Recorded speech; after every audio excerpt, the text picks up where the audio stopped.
এই শীতে না অনেকের জন্য অনেক কিছু আনছে। কারো জন্য আনছে বিয়া, কারো জন্য আনছে ঘুরতে যাওয়া এবং কারো জন্য আনছে মজার মজার খাবার দাবার, মানে নতুন নতুন পিঠার উৎস। আর আমার পরিবারের জন্য আনছে কি জানেন? সেটা তো আপনাদের সাথে শেয়ার না করলে ভালোই লাগবে না। আমার পরিবারের জন্য আনছে জ্বর, ঠান্ডা, কাশি, মাথায় ব্যথা। হ্যালো প্রিয়ান, আসসালামু আলাইকুম। আবারও চলে আসলাম আপনাদের মাঝে নতুন দিনে নতুন আরেকটা লাইফ স্টাইলের ডেইলি ব্লগ নিয়ে। আমি নীলা বলছি গাজীপুর থেকে। ছোট ছোট অংশ নিয়ে ভিডিওটা সাজাইছি, আশা করি আজকের ভিডিওটা আপনাদের ভালো লাগবে। যে যেখান থেকে বসে আমার ভিডিওটা দেখতেছেন, আল্লাহর অশেষ রহমতে আশা করি সবাই সুস্থ আছেন, ভালো আছেন। আলহামদুলিল্লাহ, আপনাদের দুয়ায় ভালোবাসায় আমরাও বেশ ভালো আছি। এই তো অসুস্থতার কারণে মানে ঠিকমতো ঘরের কাজকর্ম করতে পারি না, আপনাদের সাথে ভিডিও শেয়ার করা হয় নাই। গতকালকে মানে শনিবার আমি ভিডিওটা দেওয়ার কথা ছিল, আসলে এডিট করতে পারি নাই, মানে গলার সমস্যার কারণে ভিডিওতে ভয়েস দিতে পারি নাই, ভিডিও এডিট করতে পারি নাই, আর আপনাদের সাথে ভিডিও শেয়ার করতেও পারি নাই। তাই রাতের বেলা যে এই যে খাওয়া দাওয়া করার পরে প্লেট বাসনগুলো সেগুলো এইভাবে রেখে দিয়েছিলাম।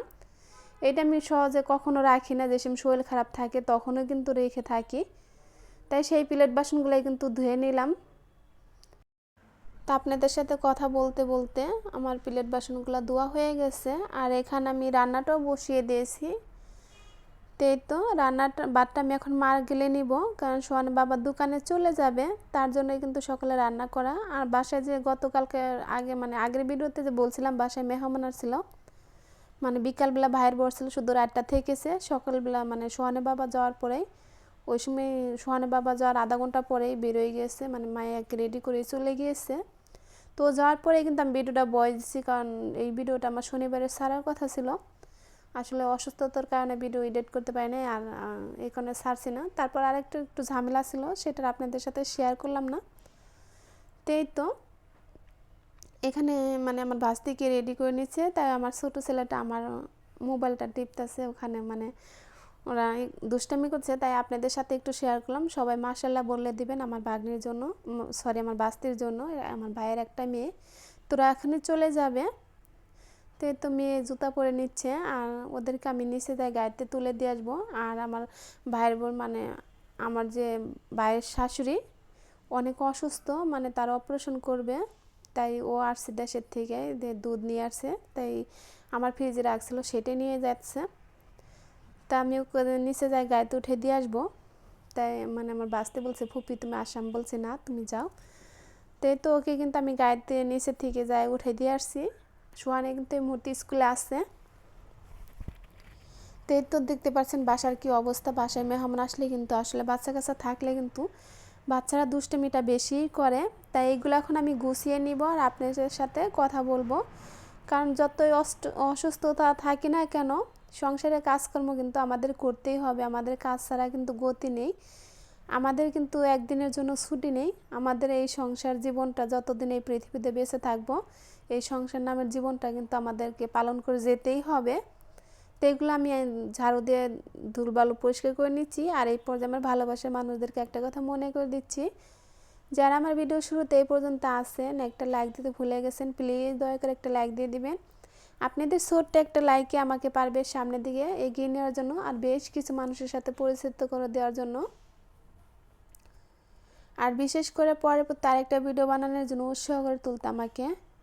আপনারা মাশাআল্লাহ যে সুন্দর সুন্দর কমেন্ট করেন, আসলে ভিডিও মাঝে মধ্যে বলি যে বানাবো না, কিন্তু আপনাদের কমেন্টটা দেখে, আপনাদের ভালোবাসা দেখে আসলে থাকতে পারি না। জানি না কতদিন টিকে থাকতে পারবো, আল্লাহ পাক আমাকে কত দূর এগিয়ে নিয়ে যেতে পারবেন আমি জানি না। সম্পূর্ণ আল্লাহ পাকের পর ভরসা আছি, বাকিটা তো আপনারা আছেন, সেটা সব কিছু আল্লাহ পাক বলে দিবেন। মানে যদি আল্লাহ পাক চান তাই হয়তো সফলতা দেখতে পাবো, আর যদি না চান হয়তো আর নাও দেখতে পাবো, কিন্তু আমার চেষ্টা আমি চালিয়ে যাচ্ছি, বাকিটা তিনি জানেন।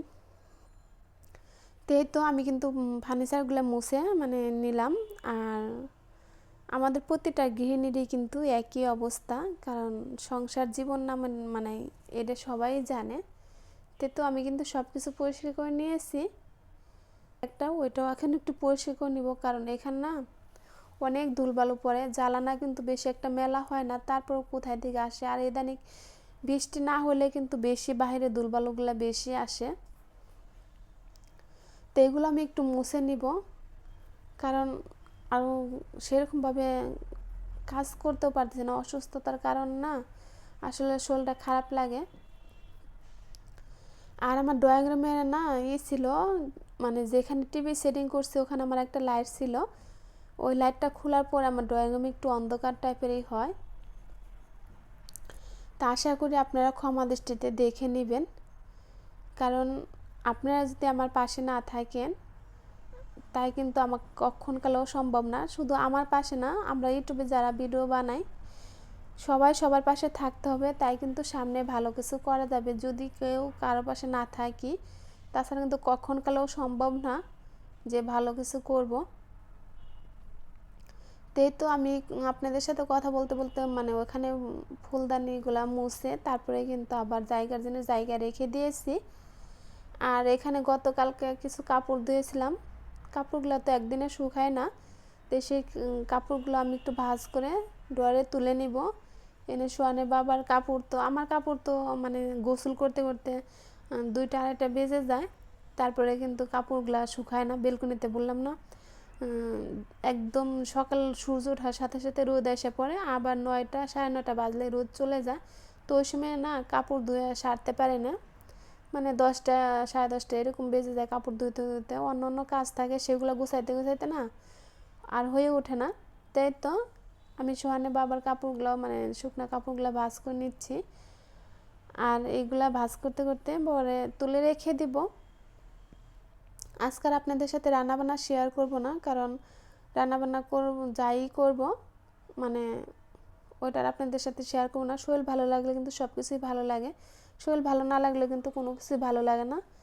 তো এখানে আমি কাপড়গুলো তুলে নিয়েছি। আর সোহানের বাবা তো একা একা ঘুমায়, তার তো শীত বেশি, অ্যালার্জির ঠান্ডা, তা রাত্রে বলে তার কাছে বেশ ভালোই ঠান্ডা লাগে। আমরা 3 মা ছেলে মিলে ঘুমাই, আমরা তো এখনও ফ্যান ছেড়ে ঘুমাই, আর তার বলে অনেক শীত লাগে। তা আমি আলমারির উপরে মানে বাহিরের যে ব্যাগগুলা, বাহিরের যে লাকেজগুলা সেখান থেকে আমি বের করে নিলাম। আসলে আমার নিজের হাতে আমি ক্যামেরা ধরে ভিডিও করতেছি, এই সময় সোহানের ম্যাডাম সোহানকে পড়াচ্ছে, আর ওখানে আর ভিডিও করা হয় নাই। আমি যতটুকু পারছি আপনাদের সাথে শেয়ার করছি। আর এত বড় কম্বল না, আমার আলমারির ভিতরে জায়গা হবে না, কম্বলটা অনেক বড়। আর এই কম্বলটা দেখে না আমার গত শীতের কথা মনে পড়ে গেলো। আমার হয়তো আগের পরিবারে যারা আছেন, আমার আগের চ্যানেলের পরিবার যারা আছেন হয়তো তারা জানতে পারবেন। আমার আগে গত শীতে কিন্তু আমি ছাদে কম্বল রোদ দিয়েছিলাম, ওখান থেকে আমার কম্বলটা চুরি হয়ে গেছে। ওই কম্বলটা আমি মাত্র 3 শীত ব্যবহার করছিলাম, বাহিরের কম্বল। বাহিরের কম্বল যারা ইউজ করেন তারা তো জানেনই বাইরের একটা কম্বল কত টাকা দাম আর কীরকম ওজনের হয়, মানে কতটুকু ওয়েটের হয়। তাই তো কম্বলটা আমি বের করে নিয়েছি, বের করে না ওইটা রোদ দিয়েছি, অনেক রোদ ছিল। তাই তো আমি মানে কম্বলটা রোদ্রে ছাদে দিয়ে আসছি, ওটা নিয়ে আসবো রোদ দিয়ে, তারপর কিন্তু ওটা কাবার লাগিয়ে নিব। এটা আজকের ভিডিওতে শেয়ার করব না, ওটা পরের ভিডিওতে শেয়ার করব। এই যে দেখেন, এখানে সোহানকে নিয়ে একটু বাইরে বিকালে গেছিলাম ডক্টরের কাছে, তাই সোহান বলছে যে আম্মু পিঠা নিয়ে আসলো। তাই এখানে তেলের পিঠা আনছি 4 পিস, আর 4 পিস চিতই পিঠা আনছি। ওরা অনেক পছন্দ করে পিঠাগুলো। আসলে শীতকালে কিন্তু পিঠা উৎসবটায় বেশি পিঠা এগুলা বেশি খাওয়া হয়, ভাত কিন্তু তেমন একটা মজা লাগে না। তেনে 3 প্রকার ভর্তা আনছিলাম, সরিষা ভর্তা, আর হলো শুটকি ভর্তা, ধনেপাতা ভর্তা। এগুলাই দিয়ে আজকে সন্ধ্যা নাস্তা করে নিব ওরা। তাই তো মানে পিঠা যার যার খেতে ভালো লাগে চলে আসেন আমার পরিবারে, আমি আপনাদের সবাইকে পিঠা বানিয়ে খাওয়াবো আমার যতটুকু সম্ভব। আর আপনার কাছ থেকে এখান থেকে বিদায় নেব। আসসালামু আলাইকুম।